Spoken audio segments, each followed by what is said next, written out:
C'est l'homme qui décide de faire de vous votre femme et non le contraire. Même si tu donnes l'argent à ton mari, va me doter. Jusqu'à preuve de contraire, c'est lui qui te dote. C'est lui qui dit je te prends pour épouse. Voilà. Et non le contraire. Alors arrêtez un peu avec cette histoire de femme moderne. Le monde a évolué. C'était au temps de l'esclavagiste.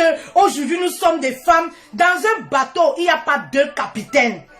Voilà, si vous refusez d'être soumise à un homme, vous allez continuer de vous masturber. Vous allez rester toute seule. Vous allez épouser les gadgets, voilà, pour vous masturber. Parce qu'un homme qui pisse debout, un homme à qui Dieu, ce n'est pas l'homme qui l'a dit.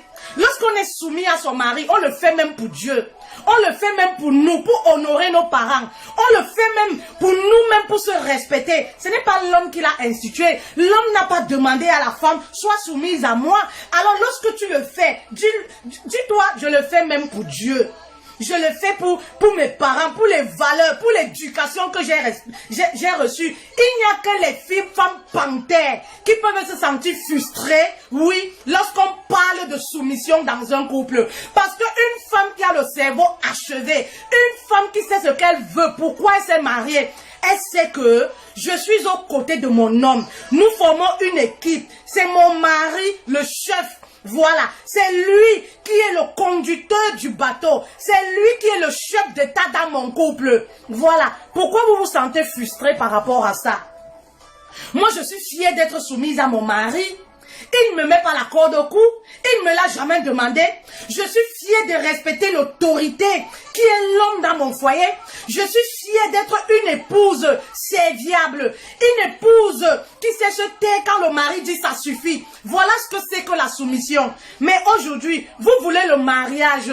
Oui, mais les commandements du mariage, vous n'êtes pas prêts. Vous allez mourir célibataire. Aucun homme, qu'il soit brun, blanc, clair de peau, qu'il soit inutile, qu'il ait de l'argent ou pas, qu'il soit les poches vides, il reste l'autorité dans son foyer. Et vous ne pouvez pas changer ça parce que c'est l'instinct masculin. C'est pas, il a été créé, l'homme a été créé, oui, avec cette autorité en lui. Voilà, voilà pourquoi il aura toujours les réactions. Voilà, d'être autorité de chef de famille. Et la femme a été créée de la côte de l'homme pour l'accompagner dans cette mission-là, qui est l'autorité dans le foyer.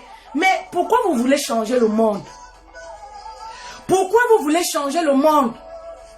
La modernité, ou c'est les femmes modernes que vous appelez, l'égalité de sexe que la femme recherche, ça n'a rien à voir avec le couple. Ce n'est pas pour piétiner son mari, ce n'est pas pour rabaisser son mari, ce n'est pas pour être irrespectueuse, mais c'est toujours dans le but d'apporter un plus dans son foyer. Oui.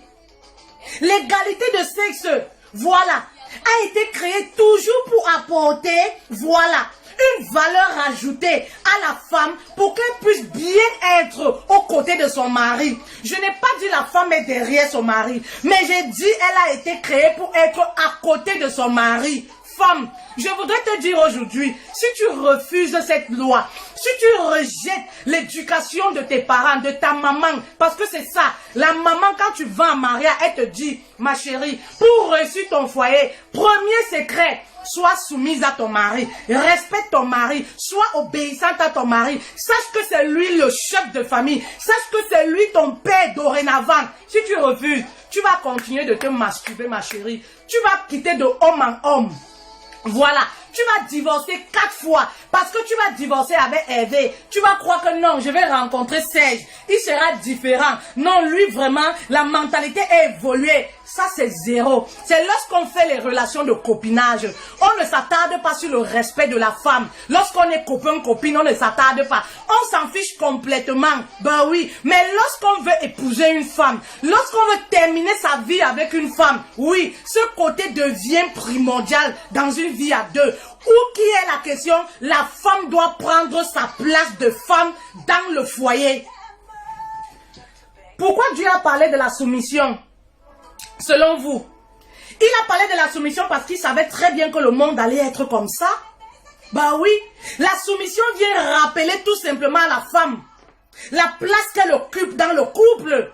Voilà ce que la soumission vient rappeler. Imaginez-vous si la femme avait été créée comme l'homme. Il n'y a pas de chef dans le bateau. Ben, le couple ne peut pas fonctionner. S'il n'y a pas de chef, le couple ne peut aller nulle part. Vous ne pouvez pas évoluer. Et si tu es une femme, tu portes le pantalon dans ton foyer, sache que ton mari est malheureux. Sache que ton couple n'ira nulle part. Oui, parce que l'homme s'épanouit quand sa femme le respecte. Voilà, l'homme se sent aimé lorsque sa femme le respecte, parce que c'est ça que le langage que l'homme parle. Il se sent roi, il se sent aimé quand tu le respectes, quand tu l'appelles comme un bébé, quand tu le prends comme un bébé, quand tu cuisines pour lui. Voilà, l'homme se sent aimé. Voilà le langage de l'amour que lui comprend. Si toi tu confonds telenovelas, tu confonds tout ce que tu vois dans les films avec la réalité, ma chérie, réveille-toi de ton cauchemar. Sors dans ton cauchemar. Ton foyer sera détruit. Parce que ce que toi tu refuses de faire, une autre femme est prête à le faire parce qu'elle est plus sage que toi. Parce qu'elle a compris ce que c'est que la réussite d'une vie à deux.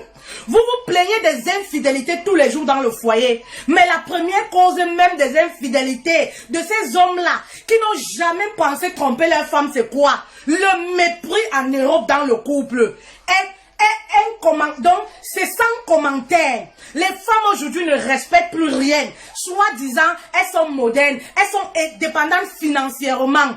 Ton indépendance financière doit être pour le bien de ton couple, doit être pour soulever davantage ton foyer et non pour piétiner ton mari. Aucun homme ne peut accepter qu'une femme le marche dessus. Aucun, détrompez-vous. Ma chérie, tu es chef au service.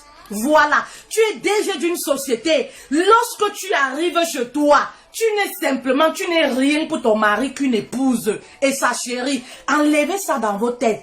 Lorsque tu arrives chez toi, ton mari est employé, toi tu es chef de service. Quand tu arrives chez toi, ce n'est pas ton enfant, ce n'est pas ton employé, c'est ton mari, c'est l'autorité, c'est lui qui commande et c'est lui qui a le dernier mot. Si tu refuses, tu vas divorcer.